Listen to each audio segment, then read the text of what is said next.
వేరొక నియమము ఆయన అవయవంలో ఉన్నట్టుగా కనపడుతుంది. అంటే అంతరంగ పురుషుని బట్టి మనలో ఉన్న అంతరంగ పురుషుని బట్టి మరి ఆలోచన ఒకసారి చేస్తూ ఉంటాం. మన యొక్క అంతరంగ పురుషం వేరే ఉంటుంది. ఎందుకంటే అంతరంగ ఆలోచనలు వేరే ఉంటాయి, మన హృదయ ఆలోచనలు వేరే ఉంటాయి, మనం చేసే శరీర క్రియలు కూడా మరి ఆ విధంగా ఉంటాయి. మనం పాపంలోనే మనం జీవిస్తున్నాం, పాపంలోనే మరణమైపోతున్నాం వచనం. కాబట్టి ఇక్కడ మనం చూసినట్టయితే మరి ఇక్కడ 23వ వచనంలో వేరొక నియమం నా అవయవంలో కన్నట్టుగా నాకు కనపడుచున్నది, అది నా మనసునందు ధర్మశాస్త్రముతో పోరాడుచు నా అవయవంలో ఉన్న పాప నియమం నన్ను చెరపట్టి లోపరుచుతున్నది అంటున్నారు. ఇక్కడ మరి మనం చూసినట్టయితే ధర్మశాస్త్రం గురించి, అంటే ధర్మశాస్త్రంలో నేను ఆనందించున్నాను అంటాడు. అంటే ధర్మశాస్త్రంలో ఉన్న అది ఆజ్ఞలు బట్టి పౌలు ఏం చేస్తున్నాడు? ఆనందిస్తున్నాడు. అంటే ఆజ్ఞలు అన్నీ కూడా ఒక మనిషి నెరవేర్చేలాగానే ఉన్నాయి, కానీ మనం నెరవేర్చలేదనేది ఏం చేశాడు? ఆయన తన కుమారుని లోకానికి పంపించి 2 ఆజ్ఞల్ని మనకి ఇవ్వటం జరిగింది. ఎందుకంటే ఈ ఆజ్ఞలన్నింటి కూడా మనిషి చేయలేకపోతున్నాడు కాబట్టి ఆ 2 ఆజ్ఞల్ని పరిమితం చేయటం జరిగింది. కాబట్టి ఇక్కడ మనం చూసినట్టయితే మరి ఏమంటాడంటే ప్రతి దినము మనం ఆయన్ని పఠించేవారుగా ఉండాలంటే లోకాసు వార్త 9:23 మనం చూసినట్టయితే వచనం ఉంటుంది. లోకాసు వార్త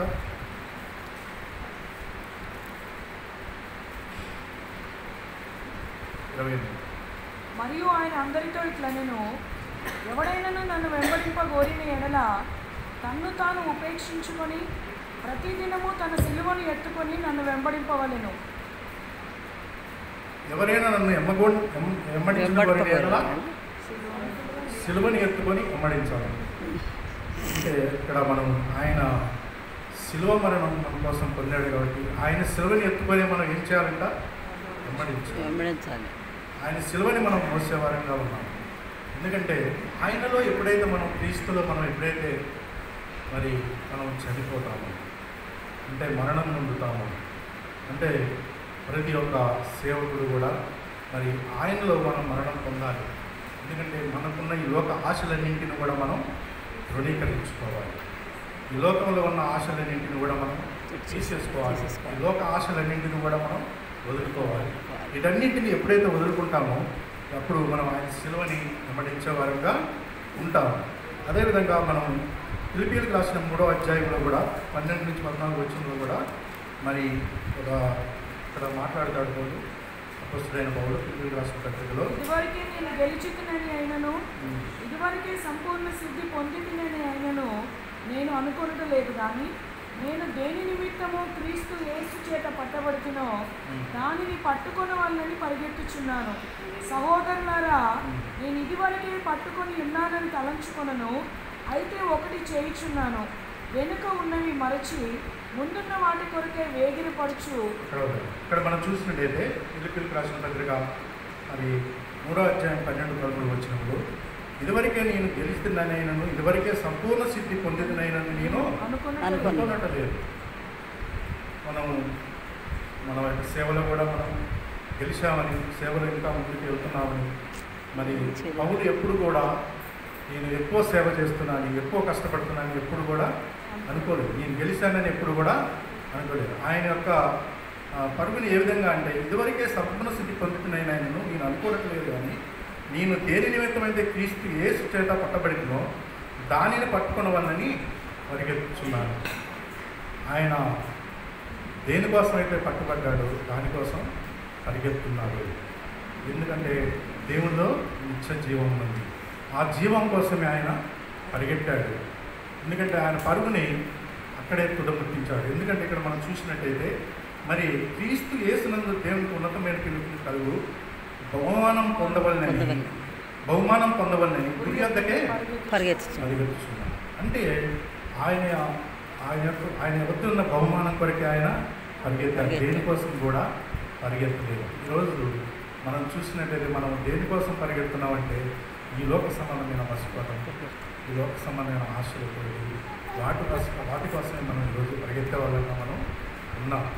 ఎందుకంటే మన గురి అది కాదు, ఈ లోక సంబంధమైన గురి కాదు.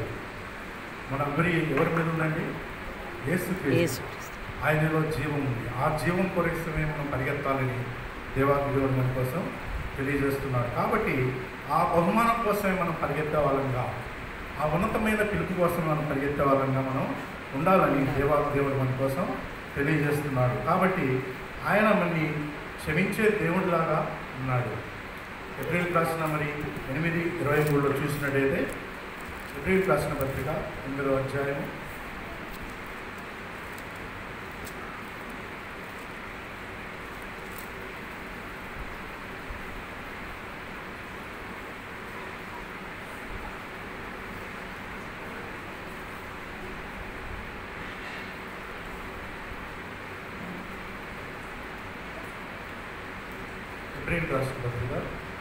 8వ అధ్యాయం 12వ వచనంలో, నేను వారి దోషముల విషయమై దయ కలిగి వారి పాపములను ఇక ఎన్నడూ జ్ఞాపకము చేసుకొననని ప్రభు సెలవిస్తున్నాడు.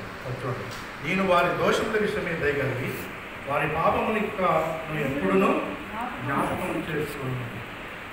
మన దోషములను, మన పాపములన్నింటినీ కూడా ఆయనే మోసుకొని పోయాడు.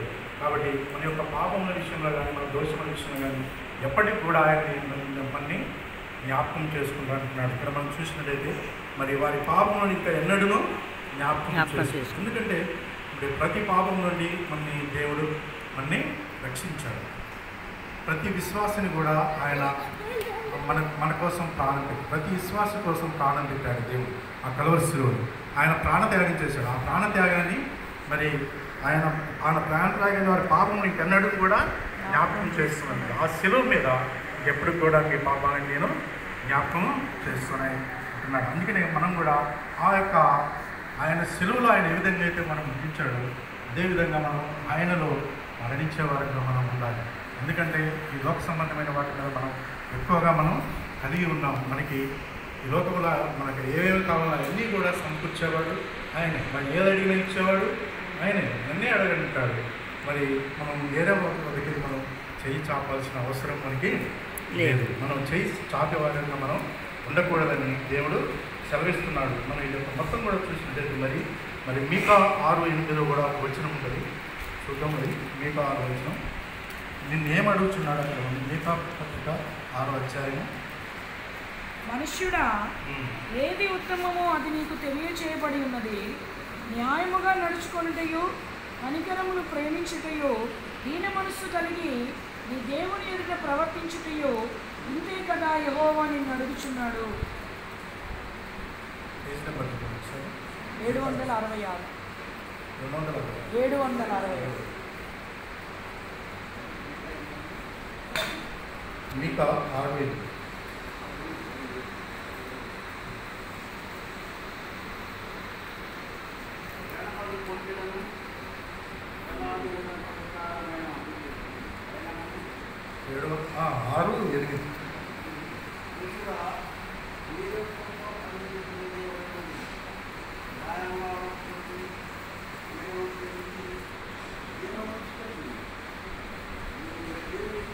Page number 766.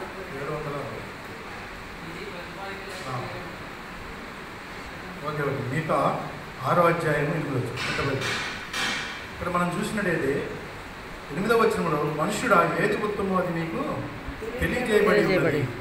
న్యాయంగా నడుచుకున్నటయు కనికరమును ప్రేమించుటయు దీన మనసు కలిగి నీ దేవుని ఎదుట ప్రవర్తించుటూ. ఇక్కడ మనం చూసినట్టయితే మనుష్యుడు ఏ విధంగా న్యాయంగా జీవించటం దేవుడు నడుచుకోవడం చూస్తాడు. అదేవిధంగా కనికరము ప్రేమించుటయు దీన మనసు కలిగి ఈ దేవుని ఎదుట ప్రవర్తించు. మన ప్రవర్తన ఏ విధంగా మన దేవుని ఎదుట ఉన్నది. మన ప్రవర్తనని ఆయన చూసేవాడుగా ఉన్నాడు. మన సంఘ విశ్వాసుల ప్రవర్తన, అదేవిధంగా మన ప్రవర్తన, మన సేవలో మన ప్రవర్తన ఏ విధంగా ఉంది అని దేవుడు మనని చూసేవాడుగా ఉన్నాడు. అదేవిధంగా న్యాయంగా నడుచుకున్నట. ఈరోజు మనం ఎంతోమంది న్యాయంగా నడుచుకోవటం లేదు, అన్యాయంగా వెళ్తున్నారు. చాలామంది కూడా మన సంఘాలు చూసినట్లయితే సేవకుల విషయాల్లో కూడా ఎవరు కూడా న్యాయాన్ని కనపరచడం లేదు. అదేవిధంగా కనికరము లేదు, ప్రేమించటం లేదు. ఆ ప్రేమ కూడా చల్లారిపోయింది. ఆ సంఘాల్లో ప్రేమ కూడా తగ్గిపోయింది. విశ్వాసుల మీద ప్రేమ సేవలకి కొద్దిగా లేదు. ఎందుకంటే అనేక సంఘాల్లో మనం చూసినప్పుడు అనేకమైన మరి గొడవలు అల్లర్లు కూడా మనం చూస్తున్నాం. సేవకులకు విశ్వాసులకు మధ్య మనం ఎన్నో మరి సంఘాల్లో మరి ఎన్నో డినామినేషన్లు మనం చూసినప్పుడు ఎక్కడ కూడా మరి